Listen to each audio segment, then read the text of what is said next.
Salut! Nous allons aujourd'hui découvrir le réseau ferroviaire souterrain. On fait un petit tour? Le métro de Londres, ou le Tube, comme l'appellent les Londoniens, transporte environ 1,8 milliard de passagers par an. Ce qui équivaut à peu près à la population de la Chine. Heureusement qu'ils ne voyagent pas tous en même temps, les files d'attente seraient très longues. Londres possède le plus vieux métro du monde. La première ligne a été ouverte en 1863. Sans aucun doute, c'était une prouesse d'ingénierie, car la plupart des lignes sont encore utilisées aujourd'hui. D'autres lignes ont été construites au fil des ans, et la ville possède aujourd'hui l'un des réseaux de transport public les plus célèbres au monde. Pourtant, comme la plupart des bonnes choses de la vie, le Tube a ses imperfections. Il y fait de plus en plus chaud chaque année.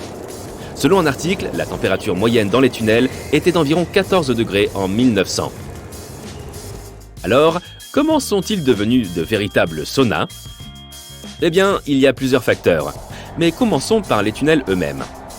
Certaines stations se trouvent à plus de 50 mètres sous la terre, dans des tunnels profonds. Un mélange dense d'argile et de craie permet de les soutenir d'un bout à l'autre. Mais ces matériaux sont aussi incroyablement efficaces pour absorber et retenir la chaleur. Le nombre de trains utilisant ces tunnels ayant augmenté au fil des ans, les parois des tunnels se sont inévitablement réchauffées. La Central Line, par exemple, est une véritable étuve, surtout l'été. Heureusement, la plupart des autres lignes passent par des tunnels bien ventilés. Les Londoniens disent que la Elizabeth Line est une oasis de fraîcheur comparée aux lignes les plus profondes. Ce ne sont pas seulement les tunnels qui font que le Tube est un four.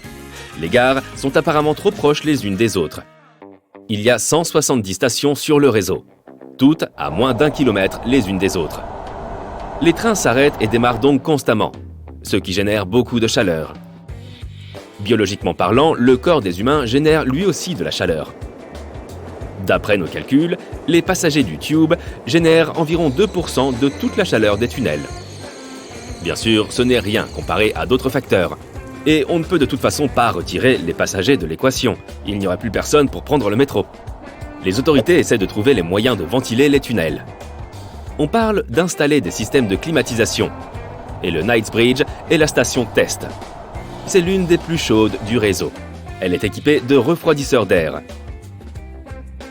Mind the gap signifie prenez garde à l'intervalle. La phrase a été utilisée pour la première fois en 1968 dans le métro de Londres. Depuis, elle est devenue un élément emblématique, en particulier pour les touristes qui aiment l'accent britannique. Tu voudrais descendre encore plus profondément? Avant de partir, je dois te signaler qu'environ 1 demi-million de souris vivent dans les réseaux du métro londonien. Bien sûr, cette situation n'est pas unique à cette ville. On trouve des souris dans les systèmes souterrains du monde entier. Eh oui! Ces animaux, eux aussi, ont besoin de chaleur, d'abri et de nourriture. Et tu peux facilement tomber nez à nez sur une de ces créatures à n'importe quel moment de la journée, même si les souris sont plutôt des animaux nocturnes, si cela peut te rassurer. Bien, laissons les souris sous les tunnels et parlons des stations de métro colorées de Stockholm. Sous la ville, un complexe joyau artistique t'attend. On dit qu'il s'agit de la plus longue galerie d'art du monde. À partir de 1950, des artistes ont décoré ces stations de leurs tableaux, installations, mosaïques et sculptures. Et puis, il y a le tunnel d'Istanbul en Turquie, une ligne de funiculaire souterraine historique. Le tunnel fait environ 573 mètres de long. Le trajet est donc court. Ce qui est intéressant avec cette ligne, c'est sa date de construction. Le tunnel est la deuxième ligne urbaine souterraine la plus ancienne du monde. En outre, c'est la plus ancienne d'Europe encore en service. Ce titre appartenait autrefois à la ligne de funiculaire de Lyon, mais celle-ci a été transformée en un tunnel routier souterrain. La station de métro Ashram, à Delhi, détient le record de la plus petite station du monde. Mais elle possède quand même 2 étages, un premier pour les guichets de billetterie et un second pour les trajets. La station a été construite verticalement afin de gagner de l'espace. Horizontalement, elle fait donc presque la moitié d'une taille de station moyenne. Imagine que c'est la première fois que tu visites la France et tu te retrouves dans l'une des stations de métro les plus grandes et les plus complexes du monde. Demanderais-tu de l'aide ou essaierais-tu de trouver la sortie par toi-même? Ou peut-être déciderais-tu d'errer un peu et de remonter vers la surface sans jamais savoir où ces couloirs te mèneront? Si tout ça te parle, Châtelet-Les Halles est l'endroit idéal pour toi. Cette gare relie 3 lignes de train et 5 lignes de métro. Il peut y avoir jusqu'à 800 mètres entre les différents quais. Pour simplifier un peu les choses, on l'a divisée en 3 secteurs. Elle accueille plus de 750 000 passagers chaque jour de la semaine. La ville de New York détient le record du plus grand nombre de stations au monde. Elle compte 472 stations, si on y ajoute les stations de correspondance. Et 470 de ces stations fonctionnent 24 heures sur 24, tous les jours de l'année. Les New-Yorkais sont chanceux. Un détail amusant, si on met bout à bout toutes les voies du métro new-yorkais, elles seraient assez longues pour atteindre Chicago. Le métro de Shanghai est le plus long réseau de métro de la planète. Il fait 803 km et possède la plus grande fréquentation annuelle avec environ 3,8 milliards d'usagers. Et quel est le plus petit réseau de métro du monde? C'est le Carmélite.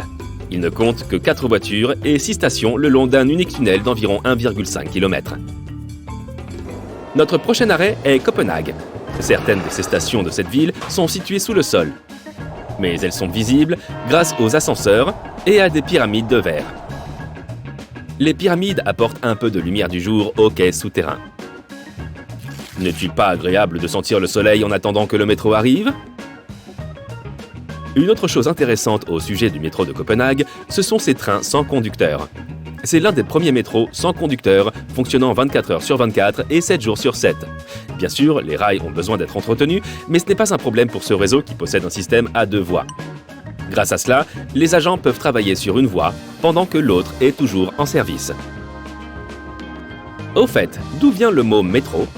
C'est une abréviation de chemin de fer métropolitain. La société qui exploitait autrefois la majeure partie du réseau parisien s'appelait Compagnie du chemin de fer métropolitain de Paris. Les habitants l'ont un peu raccourci par la suite.